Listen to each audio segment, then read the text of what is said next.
CGTN, China Global Television Network.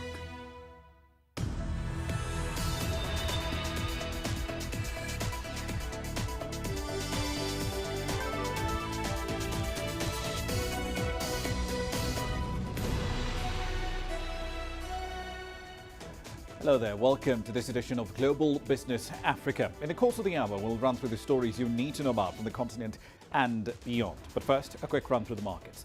At today's levels, November's been a bit of a mixed bag, frankly. The JSE Top 40, Nigeria's main index, they're about 4.6% and 2.9% higher, but the bourses in Cairo and Nairobi about 1.8 and 3.7% lower, respectively, over the month.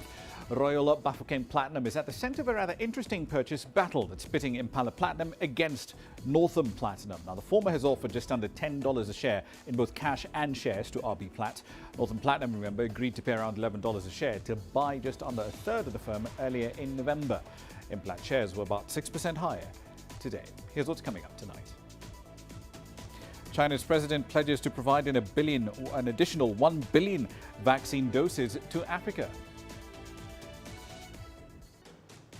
The government of Zanzibar has put 9 islets up for lease targeting high net worth investors.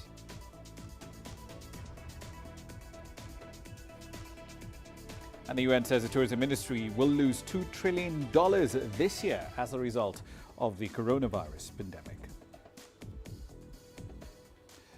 All right, then let's start in the world of trade and policy between China and Africa. The 8th Ministerial Conference of the Forum on China-Africa Cooperation is kicked off in Dakar in Senegal. The Chinese President Xi Jinping addressed the forum via video link. Let's start by looking at some of the key highlights of his speech. President Xi reaffirmed China's pledge to support Africa in its fight against COVID-19.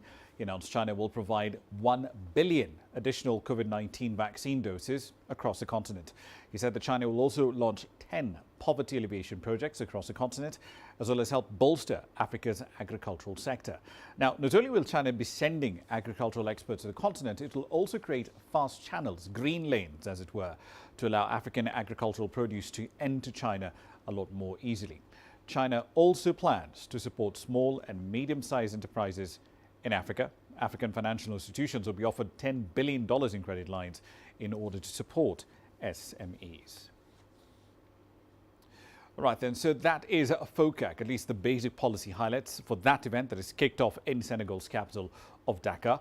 Here's CGTN's Robert Negele with the highlights of the last summit in 2018 held in Beijing and what you can expect at this year's event.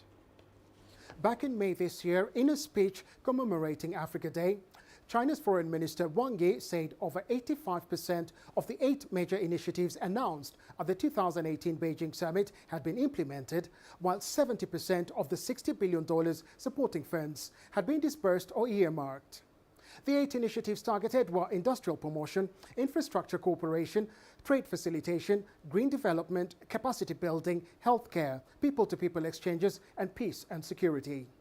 This year's summit is all the more significant because, among other discussions, a new blueprint laying out the foundation for future China-Africa cooperation will be drawn up. The Chinese Foreign Minister proposed 4 areas to be considered for adoption.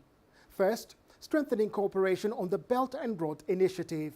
46 African countries and the AU Commission have already signed on. This will include cooperation measures targeting priority areas such as climate change, healthcare, investment, agriculture and security, among others. Second, there will be a joint effort to fight COVID-19. This will include facilitating vaccine procurement by African countries from China and advanced cooperation on joint vaccine production, including medical assistance from China. The third area is the pursuit of a common development goal and access to Chinese markets for African products. And finally, upholding equity and justice and strengthening coordination on international affairs under existing United Nations frameworks to take a common position. Now, China's Foreign Minister Wang Yi does continue his meetings with his African counterparts. This morning, he met 3 foreign ministers, namely Othman Jirandi from Tunisia, Christophe Lutundula Apala from the DRC, the Democratic Republic of Congo, and Denis Christel Sassou Nguesso from Congo-Brazzaville. Earlier on Sunday, Wang Yi met his counterparts from Sierra Leone, Zimbabwe and Mozambique. All right then, so Nick Mudimba is covering FOCAC 2021. He joins us now live from Dhaka, which is essentially on the Atlantic's eastern shoreline. So Nick, in his speech, the Chinese president said that the country would be reallocating about $10 billion worth, roughly a quarter of its allocated SDRs, to countries on the continent. Do we know when this would happen and what countries may benefit? Thank you very much, Ramah. Indeed, that has been a big sigh of relief for many African investors. And the timelines are still not it out because just the first day of the summit, and of course, tomorrow, the final day, the deliberations will be coming in, and the timelines right now are still not certain. But indeed, the message is very powerful and taken positively by many African stakeholders because you know very well the COVID-19 pandemic was a little bit very harsh for so many businesses, especially the SMEs, LDCs, that's actually the least developing countries. The SMEs specifically in the countries have been suffering big time. So Ramah, right now, as it is, the deliberations are still being put forward, and by the end of the summit, we'll have all the details for you. Right, so given that several African countries are either already in debt distress, like Ethiopia and Zambia, for example, or they're at high risk of it, several others across the continent are in that particular state, are there talks on large-scale debt renegotiation on the table at FOCAC this year? Absolutely. Debt relief, and of course, as you heard President Xi Jinping saying that the debt relief, by the end of 2021, they'll be having some soft landing for those who have actually had debts with China, interest-free in this situation. So many African countries are still kind of struggling even after the onset, and of course, just before the COVID-19 pandemic, some were still struggling. So in this situation, we're seeing a setup where many of these countries will have a sigh of relief, a breath of some sort to make sure that indeed this is going to give them time to recover from the harsh economic times, harsh COVID-19 pandemic effects. And for now, all this will be put together as a unit to make sure that indeed these African nations that are suffering have something to smile about, because the pandemic hasn't been very easy for anyone around the world. Right now, African countries are trying to grapple with also lack of vaccines. 1 billion vaccines offered to African countries. A sigh of relief. Healthcare systems not really doing well. A sigh of relief also for African countries. Medical personnel being injected in several African countries. That is actually very big for the continent. So Ramah, for now, this country is suffering from debt issues, have actually gotten a breather, which means that they have time now to go back to the drawing board, gather themselves, of course, come out strongly to, of course, just take whatever the President Xi Jinping said himself. Right. Of that 1 billion vaccine doses that you just mentioned, we know 600 million of those will be donated, but another 400 million will have to be jointly produced by Chinese and African firms here on the continent. Do we have any idea in which firms are going to be handling production and when that will start?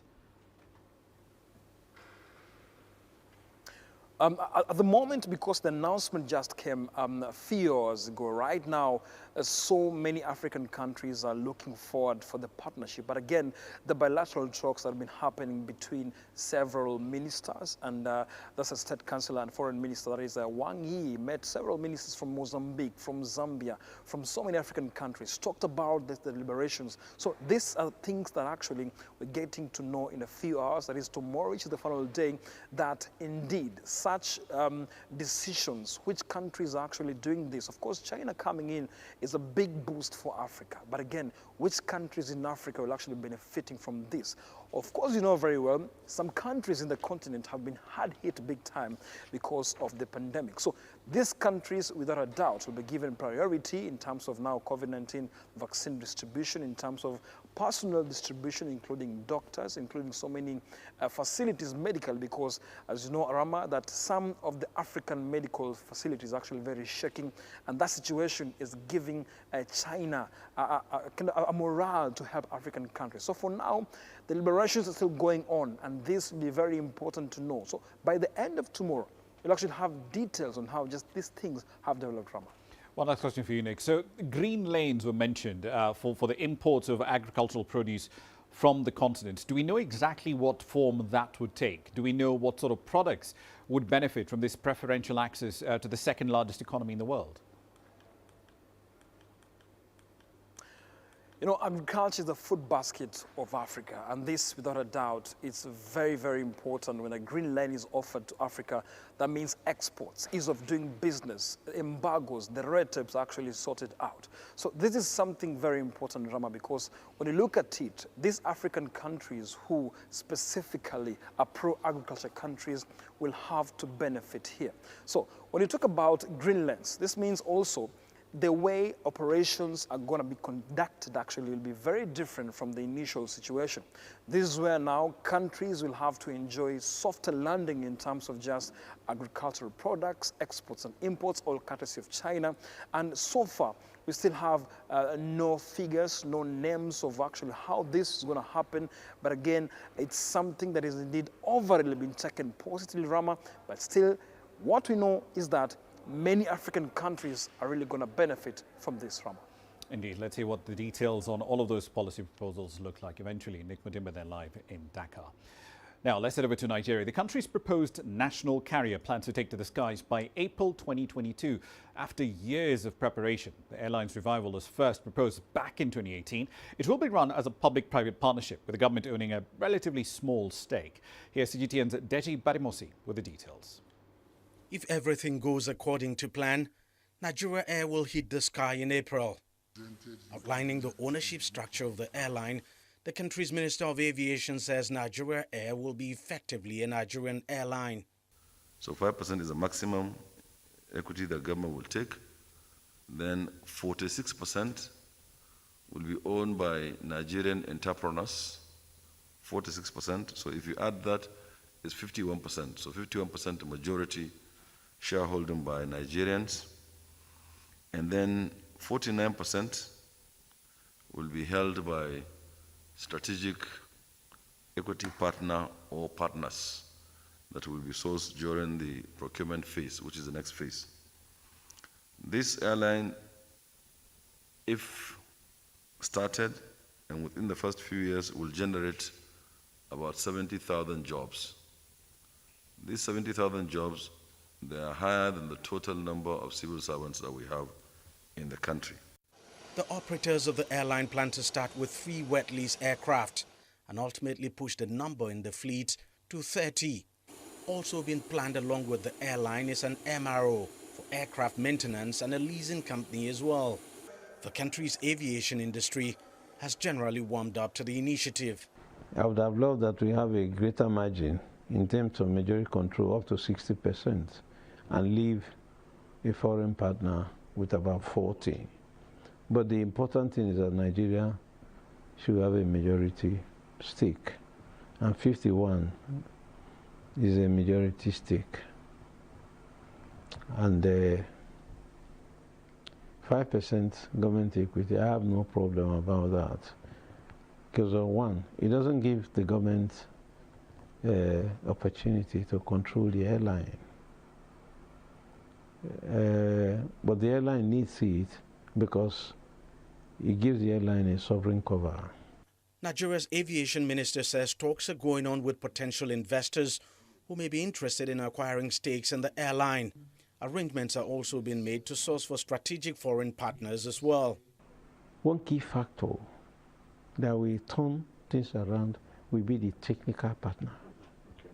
If Nigerians know the technical partner, one of these big boys that come in as a technical partner, they will, yes, the technical partner is so critical to investors coming. If you don't have a good technical partner, forget it. Nigeria does not have a fantastic history of running a national carrier. Previous national carrier known as Nigeria Airways operated for over 4 decades before it crumbled under the weight of debt and mismanagement in 2003. The government is hoping that by allowing a majority private sector stake in Nigeria Air, it would avoid the mistakes that led to the death of its predecessor. Deji Badimosi, CGTN, Lagos.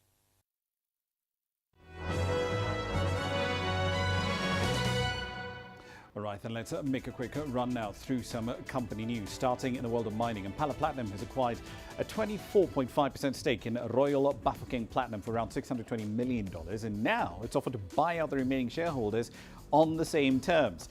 The offers come as a bit of a surprise, as Implats was thought to be out of the running after Northam Platinum acquired 32.8% of the firm for about $1 billion. Northam announced the acquisition had been implemented on the 19th of November. Nasdaq-listed Papa John's International has signed a franchise partnership with Kitchen Express to open 60 locations in Kenya and Uganda in the years to come. The first 4 of those locations will open in 2022, starting in Nairobi, the Kenyan capital. Kitchen Express is a subsidiary of AAH Limited, the majority shareholder of the Haas Petroleum Group, which operates about 140 gas stations throughout Africa.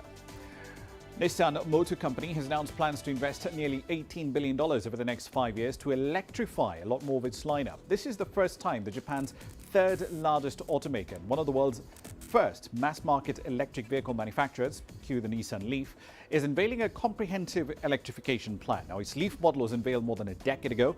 Nissan now says it will introduce 23 new EV models by 2030, and that includes 15 new electric vehicles. And finally, a bit of sad news. Virgil Abloh, fashion's highest profile black designer and the creative mind behind Louis Vuitton's menswear collections, has died of cancer. He was 41. Abloh's death was announced on Sunday by the fashion and luxury house French owners LVMH and his own off-white label, which he founded in 2013. Abloh also worked as a DJ and a visual artist. He had been at Louis Vuitton since March 2018. That's a run through your company headlines.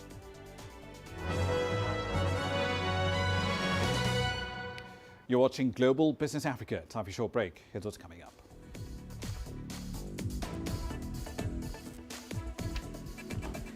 Zanzibar's government has put 9 islets up for lease and they're targeting high net worth investors. Are you interested? And we'll explore how the pandemic is pushing Ugandans to the brink of survival when we return. The world economy as we know it is about to change. Global business reports highlight emerging markets, developing countries, and dynamic sectors worldwide. We feature top analysts and newsmakers to provide perspectives on every facet of business. From an on-the-ground perspective, we provide you with balanced and objective assessments. Fast, sharp, and insightful. Global Business, only on CGTN.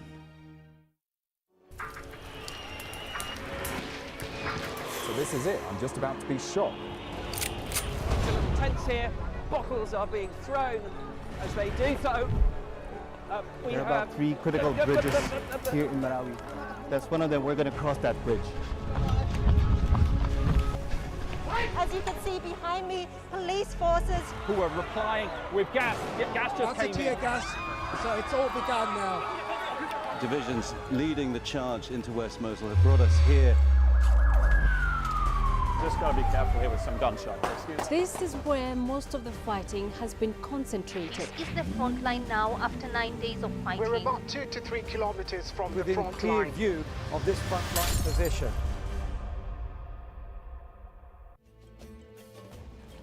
There's more to this place than just glorious landscapes.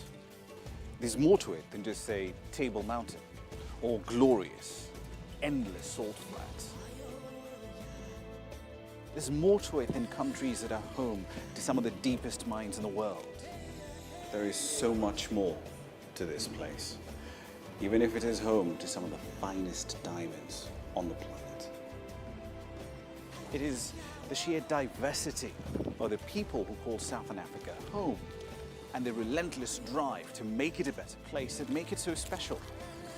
And we know that because this too is home.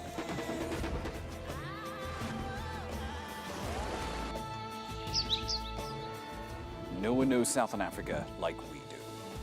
CGTN. See the difference.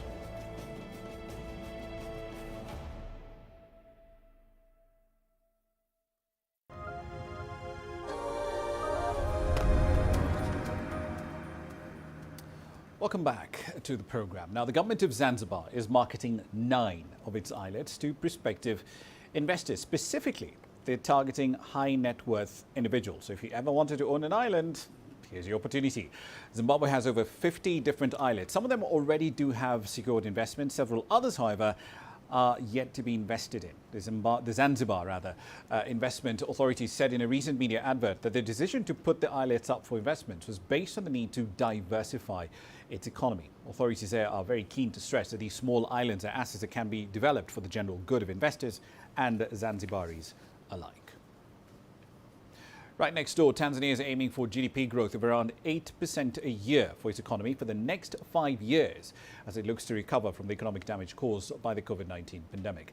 The country's financial experts gathered in the nation's capital, Dodoma, where they've been working on a range of recovery proposals for the East African economy. CGTN's Isaac Lucando has the details. The focus of the 40th anniversary of the Tanzania Financial Institutions Conference is on how to recover from the COVID-19 pandemic. Low levels of lending to the private sector have raised concern that the country's target of growing the economy to 8% in the next 5 years might not be achieved. The level of credit to the private sector in Tanzania continues to be low, with an annual growth of 4.3%. So this is not a healthy situation, and I would request the financial institutions to lend more to the private sector. Tanzania's economic growth fell to 4.8% last year from a high of 6.8% the year before as a result of the COVID-19 pandemic. The central bank believes lending to players in the country's agricultural sector might turn things around. We've started a special $434 million fund which will be used to loan to banks and financial institutions at 3% so that these institutions in turn loan to the agriculture sector at an interest rate of not more than 10%. To remove the shackles of the COVID-19 pandemic, the government says it wants more of its 60 million citizens vaccinated against the disease. It also plans to use a recent $567 million loan from the International Monetary Fund to revive sectors such as tourism, which were most affected by the pandemic. According to the World Bank, 500,000 Tanzanians fell into poverty last year as a result of the COVID-19 pandemic. The Tanzanian government believes innovative thinking is the only way to revive the economy and lift its citizens out of poverty. Tanzania's central bank says it plans to introduce a digital currency. The president says this type of innovation will help the country's economy thrive long after COVID-19 is gone. The government is finalizing policy and strategy to grow the economy through digitalization, but also to increase our efforts in research and innovation. This financial year, the government expects the economy to grow to 5%. With new strategies in place, it hopes to rise above its current lower middle income status. Isaac Lucando, CGTN, Dar es Salaam. Ugandans are concerned about the rising cost of living due to the effects of the COVID-19 pandemic. The prices of some essential commodities, especially fuel and food, have risen sharply, and that in turn is forcing some people to cut their expenditure. Here's CGTN's Hilary Ayesiga with this report. Michael Kanyesije deals in fresh foodstuff. He's concerned about the increasing cost of doing business. Business currently it has actually gone down. We no longer sell like we used to sell. I think these are some of the impacts of the coronavirus. Because most of our customers no longer pass here, they have changed their routes. Consumers say they are living on a shoestring budget because they cannot afford some items. The bananas I used to buy cheaply are now expensive. The trader says she has increased the price to meet her costs. Some people are doing away with certain items. They decide to have one meal a day. They forego tea because of the increase of price of the sugar. Research by the Federation of Small and Medium Enterprises shows that most of the small businesses are struggling to stay afloat. In that research, we found that 68% of businesses were having cash flow challenges. We found that 22% of businesses had to sell off household assets during the lockdown. We found that about 36% were at risk of closure if they're not helped. The rise in fuel prices has also exacerbated the problem. A litre of petrol at this fuel station costs $1.25 and diesel about $1.15. This is 20 cents higher than in April this year. Experts blame the rising cost of living on the prolonged pandemic-induced shutdown to curb infections. The government is now proposing a new strategy for economic recovery. So our strategy is a three-tier strategy now, and we have been highlighting it before. Number one, we are working on reopening the economy fully, and this is mainly relying on vaccination. With more vaccines moving in, the government hopes by the end of January next year, they will have vaccinated about 22 million Ugandans. But in the meantime, traders like Kanyesije say they will have to pass on the rising costs to the final consumer. Hilary Isiga, CGTN, Kampala, Uganda. Let's head up north to Tunisia. Authorities of there have rolled out a program designed to fund projects in the farming sector with a twofold set of goals. One, they want to reinforce the country's agricultural output, but also enhance the country's food security. As Adin Church now reports, authorities there say the plan will also help to deal with the high rates of youth unemployment in the North African state. Many young Tunisians are benefiting from a state-backed program to support responsible investment in agriculture. The objective of this initiative is to develop responsible agricultural investments and strengthen the role of young people in Tunisia's agricultural sector. Tunisia has a well-developed legal and institutional framework to boost investment in the agricultural sector. However, young people are reluctant to invest in this vital economic sector, which guarantees food security. Our objective is to determine and solve the problems which slow down responsible investments in agriculture by offering state incentives. The program was launched in collaboration with the United Nations Food and Agriculture Organization. FAO program manager in Tunis explains that these projects were selected because they met a number of criteria, including employability and social and environmental impact. We've trained the participants in this program. Now they know the importance of responsible investments in agriculture and territorial anchoring. This approach creates added value in their regions, as well as new job opportunities. The program valorizes the agricultural resources throughout Tunisia. International experts stress the need to initiate reforms of the laws relating to investment and access of young people to financing in the agricultural sector. We are working with Tunisian authorities on a collective vision which places youth at the center of the agricultural investment project. We aim to reinforce the coordination between the agencies supporting young investors to reinforce access to financing as well as access to information and communication. The pilot agricultural program has targeted the northwestern region of Beja and the livestock and olive oil subsectors. Similar projects will be launched in other regions in the North African state. The latest figures released by the Agricultural Investment Promotion Agency and the Agriculture Department show that some 2,500 agricultural investment operations were approved in the first 10 months of 2021 for a total of $135 million, posting an 18.4% rise compared to the same period in 2020. Adnan Shawishi, CGTN, Tunis. Let's get back to our lead story at the top of the hour. President Xi Jinping also said at this year's edition of FOCAC that China will exempt Africa's least developed economies from debts incurred in the form of interest-free Chinese government loans that are due by the end of the year. Nick Mudimba has the details from Senegal. The 8th Ministerial Conference of the Forum on China-Africa Cooperation, FOCAC, officially opened in Dakar, Senegal.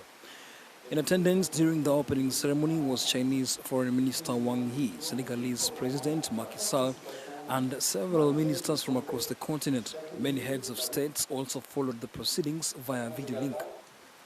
The delegates from different countries are hopeful that the forum will help Africa rise higher. Nous sommes là pour le forum Chino-Afrique. We are here for the China-Africa Cooperation, and it's an opportunity for us to enhance our cooperation. We value the 2018 declaration made in Beijing, and we are waiting to hear from President Xi Jinping. Africa stands to benefit infrastructure development, and you know infrastructure brings a lot. We talk about road, we talk about school, we talk about agriculture, and those are Those are developments that bring that improve the livelihood of the people. So I think Africa stands to benefit, and our people will benefit. Chinese President Xi Jinping delivered a keynote speech via video link and pledged more support for Africa. President Xi Jinping announced that China will provide 1 billion additional doses of COVID-19 vaccine to African countries and will send 500 agricultural experts to Africa. President Xi also announced that China will send more medical teams to assist African countries combat the COVID-19 pandemic. Some of the issues to be tackled at the forum and in which Africa will be supported by China include bolstering health systems, strengthening digital projects, addressing the issues of climate change, upgrading schools and aiding workshops and training programs. More Chinese companies will also invest in Africa. Others who delivered their speeches via video link are the President of the Democratic Republic of Congo, Felix Tshisekedi, South African President Cyril Ramaphosa, UN Secretary General Antonio Guterres, and others. 我相信，在中非双方共同努力下， I am confident that with the concerted efforts of China and Africa, this FOCAC meeting will be a complete success. It will pool the great strength of the 2.7 billion Chinese and African people and promote the building of a high-quality China-Africa community with a shared future. 中非命运共同体。 The two-day summit will see deliberations that will steer Africa to the next level. COVID-19 pandemic has been a distraction in many ways in the continent, but trade, healthcare, security, and so many things like technology will actually be part of the agenda. Right now, the focus on how to put things on the ground and make sure the continent progresses as a unit. Nick Mudimba, CGTN, Dakar, Senegal. We're just after 18:30 GMT. Time for a short break. Here's what's coming up next.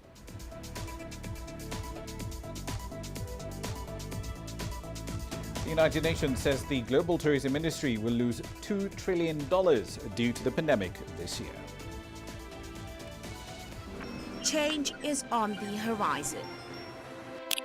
Through the shifting of time, Africa's emerging tech landscape is creating new channels. There's a hunger for local African content globally. Shaped by innovation, carved out by a new generation of digital entrepreneurs, sculpted by a mobile revolution, trickling down to the most remote corners of the continent. TechSpot is seeking out the new concepts in technology, disrupting Africa's traditional sectors.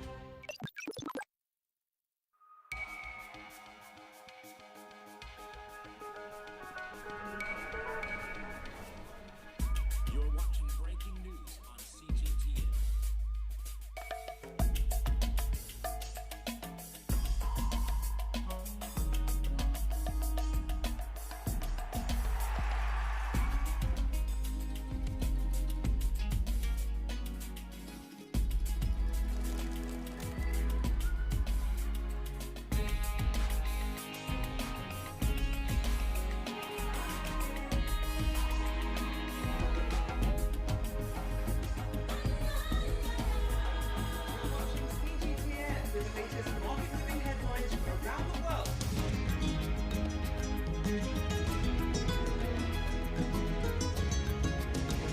Welcome to the world today on CGTN.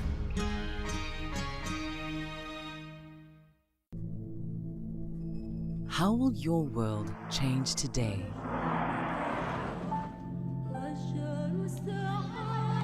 What happens here?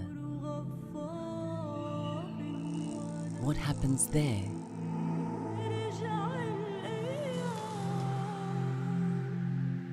Or what you make happen for yourself.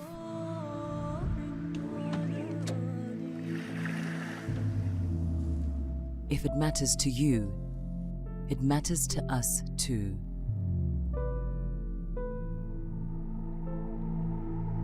Your stories are the stories that need to be told.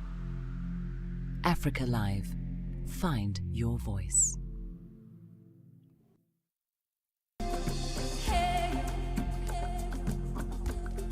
Accra Africa is my kind of city. That's because when I'm here, I feel like I'm back home in Lagos or Abidjan, which are two of the major cities I grew up in. Business in Africa is high risk. After about a decade covering business news on the continent, I've learned it's all about the high risk, but also the high returns and the high energy. You simply have to adjust in order to keep pace. When I started out as a journalist, my dream was to open people's minds to the different perspectives. From the CEO in the boardroom to the trader out in the street, we all have different stories. From Accra to Addis Ababa, from Cairo to Cape Town, and I wouldn't have it any other way.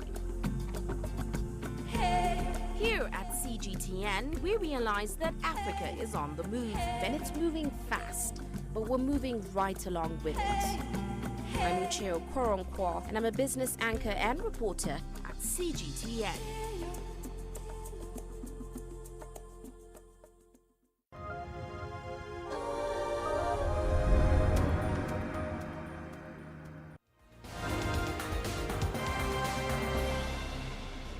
Welcome back to the program. These are some of the stories making your headlines at this hour.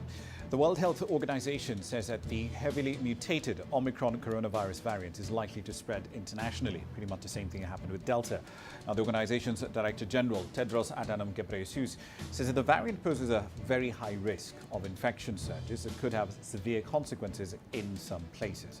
Omicron was first reported on the 24th of November in South Africa, where infections have risen steeply. Authorities in the Democratic Republic of Congo say 22 people have been killed by rebels in an internally displaced people's camp in the northeastern province of Ituri. The killings happened on Sunday, in the Goldridge region that has seen an increase in attacks against civilians since May this year. In East Africa, Ethiopia's state-run broadcaster says that government forces have regained control of a town from rebel forces of the TPLF. Now, the recapture of the town of Chifra in the northern region of Afar is the military's first major seizure since Prime Minister Abiy Ahmed appeared on the front lines some days ago. Chifra had fallen into the hands of the Tigray People's Liberations Front in October when fighting with Ethiopian troops intensified. And finally, the Forum on China-Africa Cooperation, of FOCAC as it's more commonly known, has officially started in Dakar on Monday. In his keynote speech delivered via video link at the ministerial conference of the Forum on China-Africa Cooperation, the Chinese president announced that China will provide 1 billion additional doses of COVID-19 vaccines to African countries and also send 500 agricultural experts to the continent. That's a run through your headlines.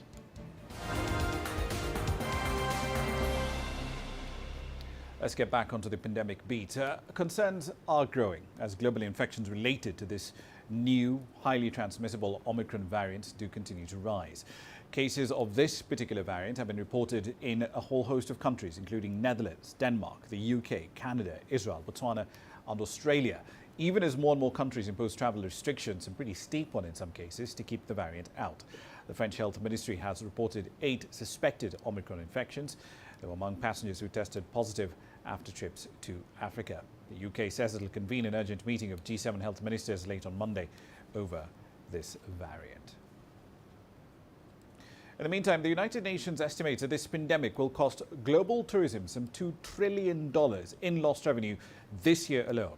The agency's tourism body has called the sector one of the hardest hit by the health crisis, and its recovery is both fragile and slow. The forecast also says uneven global vaccination rates and new variants will affect the recovery of the tourism sector, and lockdowns and restrictions are making the situation pretty unpredictable. But the agency still says there's potential for a rebound. And it's historical crisis in tourism industry.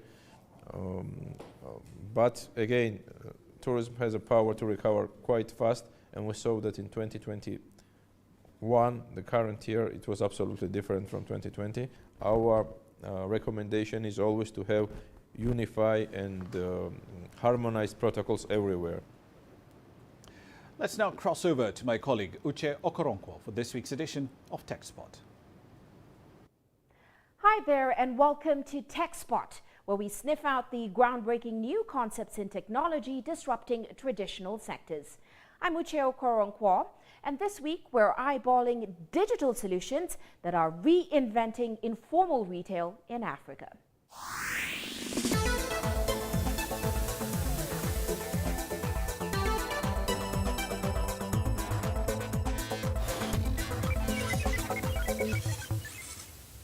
Now, like many Africans, I mostly rely on my small and informal local shop daily. The fact is, on the continent, 80% of household retail is delivered via informal retailers. Despite their importance, these informal shops have remained mostly disconnected, not just from formal supply chains, but also from Africa's digital revolution. Now, a company called SocoWatch, Soco being the Swahili word for market, has created an app that acts as a digital marketplace for these small shops, and it is delivering tailor-made solutions for them. Well, today we'll show you how digital solutions may have become a lifeline for informal traders. A typical African morning. As we get up and start the day, local kiosks are already up bright and early, stocking their shelves, ready to provide the essentials to the communities that rely on them. But the reality on the back end for the millions of informal economy traders is the daily struggle to overcome demand and supply challenges for fast-moving consumer goods.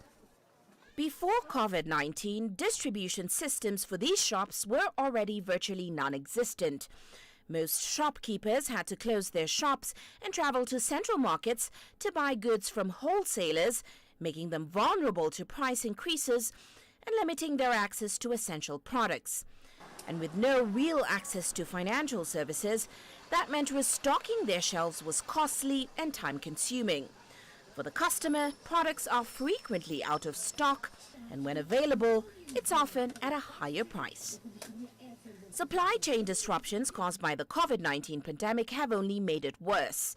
At the height of the pandemic in 2020, a survey by Geneva-based think tank Impact Initiatives found that 53% of Africa's informal retailers reported an increase in the prices of items. 46% saw a decrease in demand for commodities. As a result, 449 said they had to close shop between March and June 2020. A further 330 shut down in August. And 33% said it was due to lack of money to restock, while 20% pointed to the lack of commodities from suppliers. Well, an app called SocoWatch is attempting to deliver a tailor-made digital solution to their doors via a mobile app and a three-wheeled tuk-tuk. At the tap of a button, small shop owners can now source essential goods on their phone and have them delivered to their bustling markets quickly and free of charge. And when cash is low, they can buy goods on credit. SocoWatch currently works with 15,000 of these informal retailers across 4 different countries: Kenya, Tanzania, Rwanda, and Uganda. 9 different cities between them, really focused on these working class, low-income neighborhoods, informal settlements. And within that existing group of 15,000 shops, we estimate that over 1.5 million people depend on those small stores right now to get access to essential goods and services. Here's how the app works. At the top of the morning, a shopkeeper places his order on his mobile phone via the app, or for those without internet, toll-free text messages. Meanwhile, at this SocoWatch central distribution hub, agents receive the order via the app and load the products on the small and urban-friendly tuk-tuks. Then SocoWatch drivers are off to fulfill the orders, and the process repeats itself until the sun sets on the day. On the customer end, there's an app where they can see all the products that we have, like the catalog of everything that we have, the products that we have in store. And from there, they can tell anything that is in stock, something that is out of stock, so they can pick from that list what they need for their shops. We have, again, another option of sales team. We have guys in the ground who always pass by the shops during the day, so they can again give their orders to these particular guys who will see to it that they get it.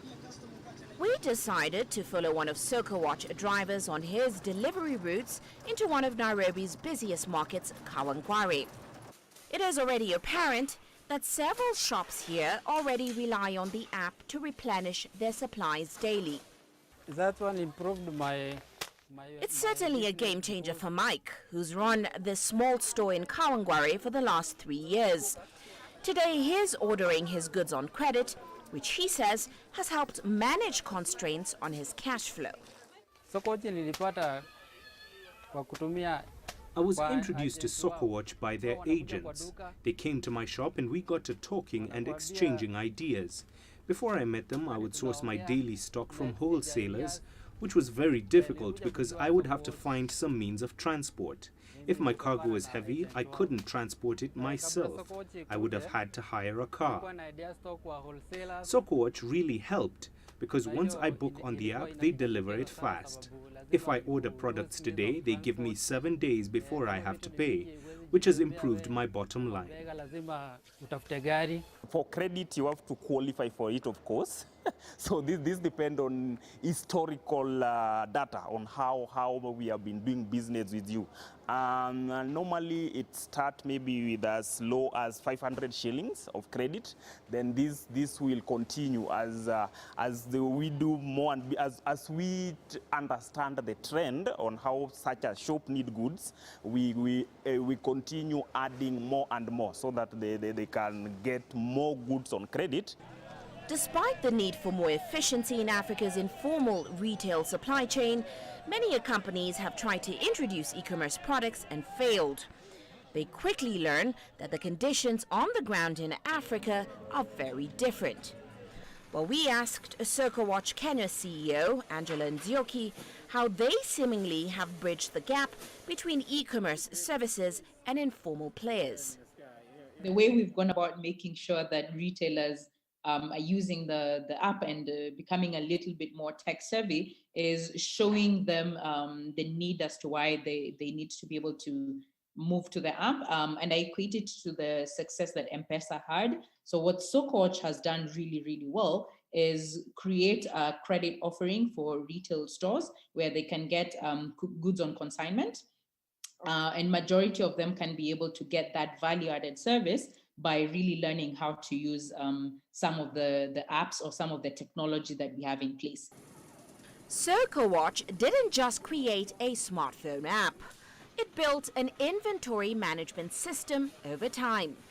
With at least 3 years of data on retailers' requests, their needs can be predicted based on their past orders.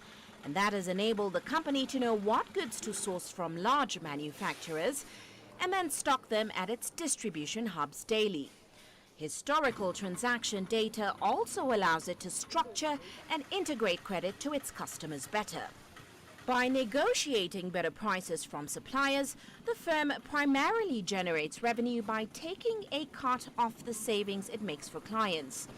And with its fleet of urban-friendly tuk-tuks and its geotagging and mapping system, it is also able to deliver goods more efficiently.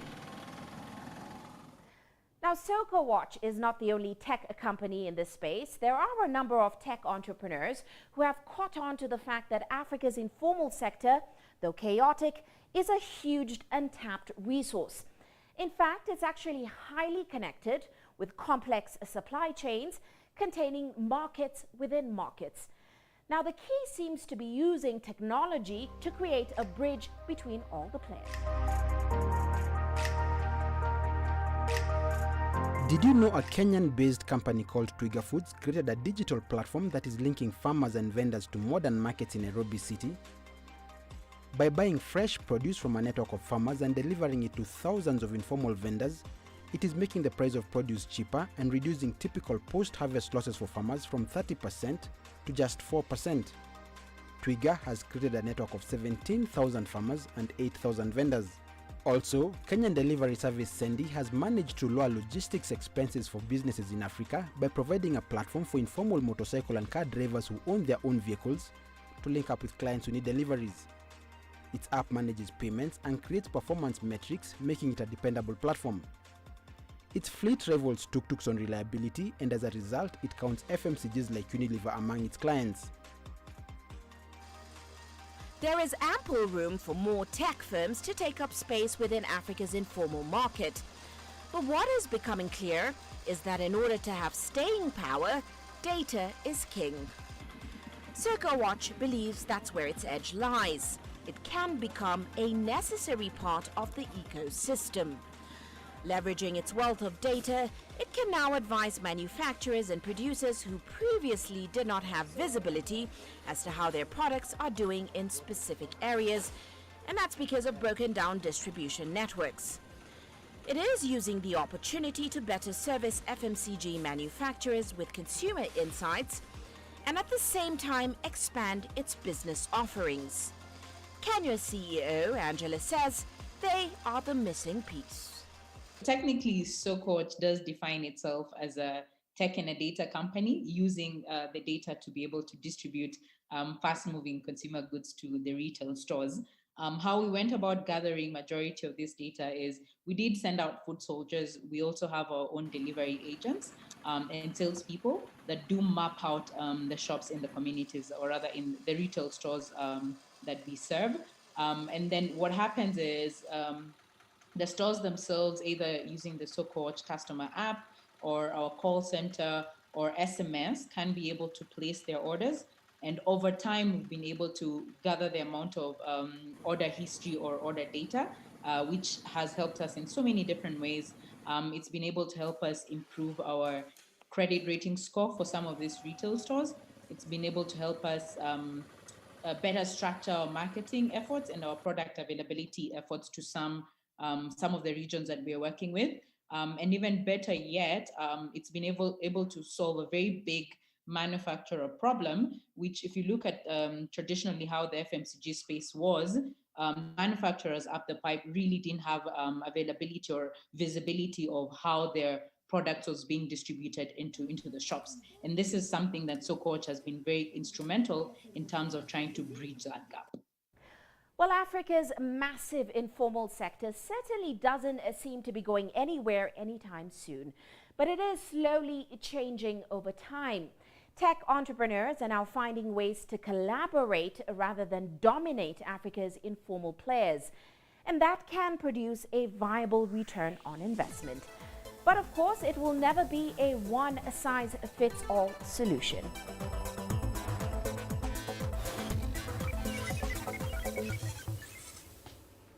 CGTN's Uche Okoronko there with this week's edition of Tech Spot. Let's run now into our commodity prices. We'll focus on some of the soft metals. Spot gold prices under $1,800 an ounce, just before 16:15 GMT, down around 6% or so at those prices so far in the year. It was a very different story this time last year. Bullion prices at that point were up nearly 20% after a very aggressive run up to over $2,000 an ounce and then back down to around $1,800. November has also been pretty negative for oil futures. Brent's down 10.8% to under $75 a barrel. Even taking today's bounce into account, it's gone up by around 2.9%. Here's what's coming up next.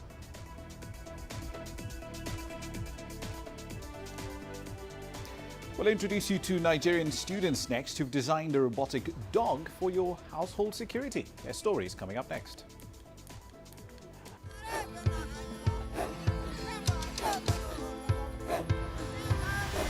Africa is a continent of diversity, with varied climates and enchanting geography, and a people so distinct, but with a shared enduring spirit. We are at the heart of the continent to bring you the untold stories. Let's have a look. We celebrate Africa as it shapes its own destiny. I've been Tunis, Cairo, Juba, Johannesburg, Ethiopia, Tanzania. Africa Live. Find your voice.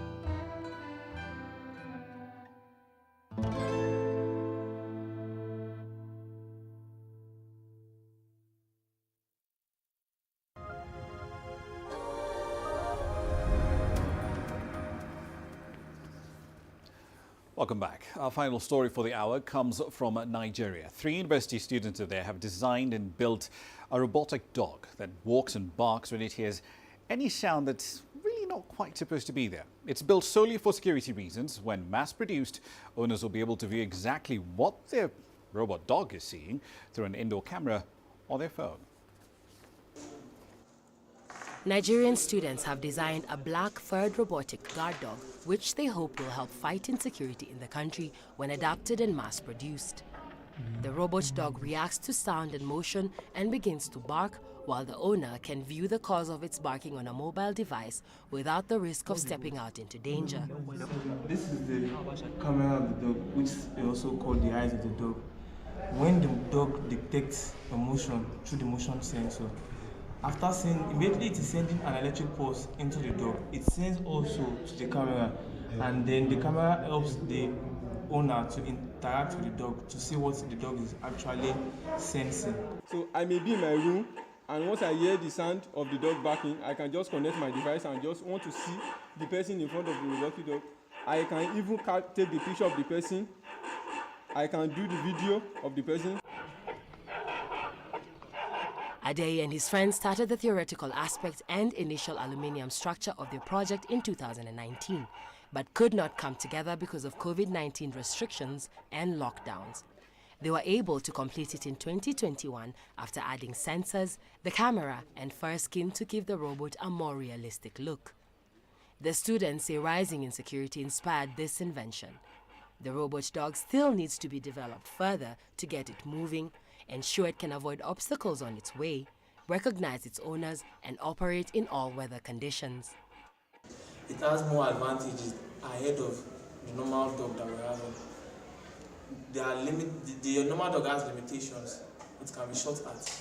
But unlike this, even being shot at, it is still perfectly okay. It will still serve its job. And then when we start looking at the next version of the dog, it will have other features that this version 2 is not having. But the cost of parts, all of which have to be imported, remains a challenge. However, the team has a prototype of what the robot should be able to do when complete. Nigeria is battling an Islamist insurgency in the northeast and a spate of kidnappings for ransom in the north and northwest. Deployment of technology has been touted in the past as a means of curbing insecurity.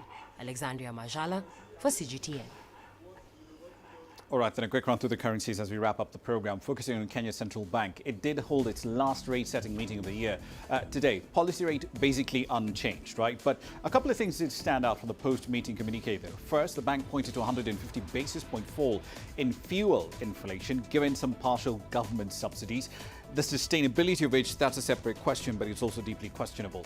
Food inflation still relatively high, 10.6% in October, but the MPC is expecting demand-side pressure to remain pretty muted. Bank sector NPLs still quite elevated, nearly 14% in October, but they were down about 30 basis points or so compared to August. Those are your currencies, and that's it for this edition of Global Business Africa. As always, we'd like to hear your thoughts on the content you've seen on the program in the last hour. Many ways to get your feedback back to us, all of them on your screens right now. I'm Ramah Nyang in the Kenyan capital, Nairobi. Thank you for your company in the last hour. The World Today is up next from Washington, D.C.